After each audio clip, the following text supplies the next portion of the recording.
Selamat datang kembali di channel saya, Timotius Duha.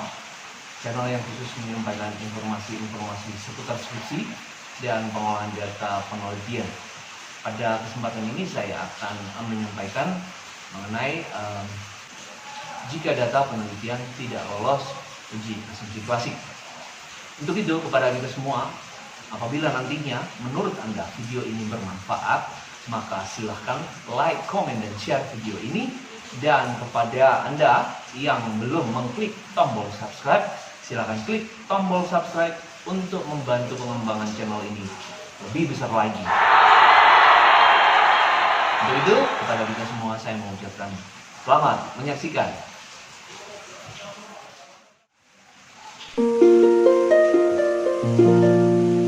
Ya, dalam penelitian kuantitatif, terutama yang menggunakan OLS atau regresi, baik regresi sederhana maupun regresi linear berganda.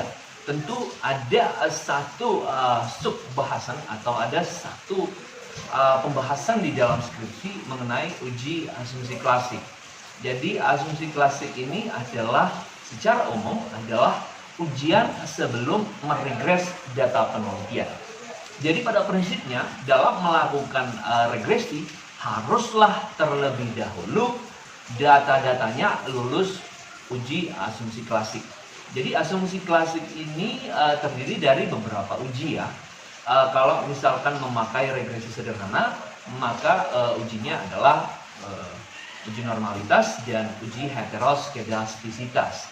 Apabila kita memakai uji regresi linear berganda, maka asumsi klasiknya terdiri dari 3, yaitu adalah uji normalitas, uji heteroskedastisitas, dan uji multikolonialitas.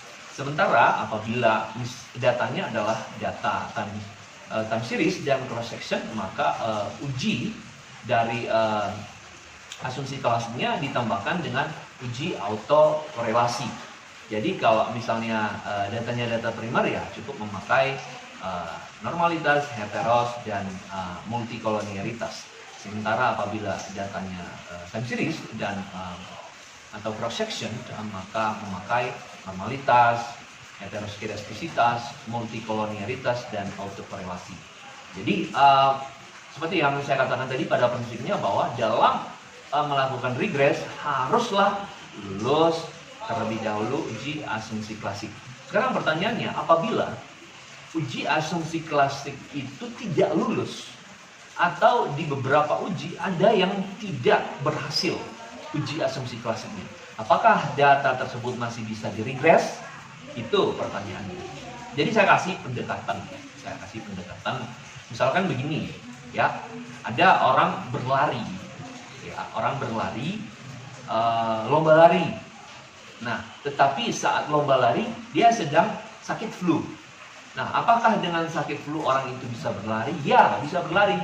Tetapi hasilnya nanti tidak optimal, hasilnya tidak maksimal. Atau misalkan begini, ada seseorang ya akan menuju ke kampus dengan jarak 3 km dari rumahnya, tetapi hanya berjalan kaki. Apakah itu bisa? Ya bisa, tetapi tidak optimal dan tidak efisien, karena akan memakan waktu yang lama dibanding dengan orang menggunakan sepeda motor atau roda 4 seperti mobil misalkan.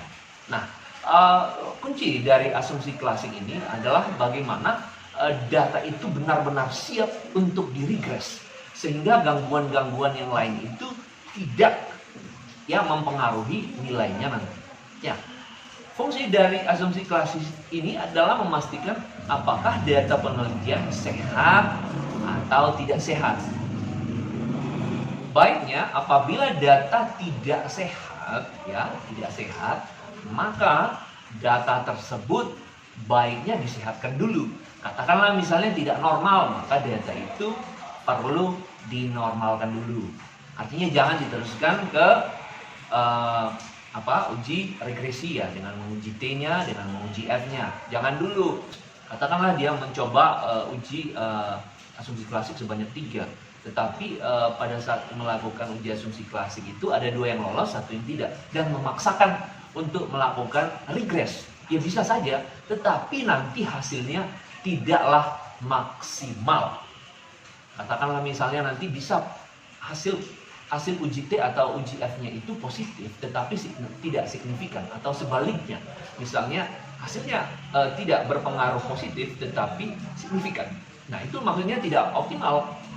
Baiknya hasil uji itu adalah hasilnya positif dan signifikan. Atau misalnya katakanlah misalnya R kuadratnya ya, R kuadratnya itu kurang dari 60%. Nah, katakanlah misalnya R kuadratnya hanya 40%.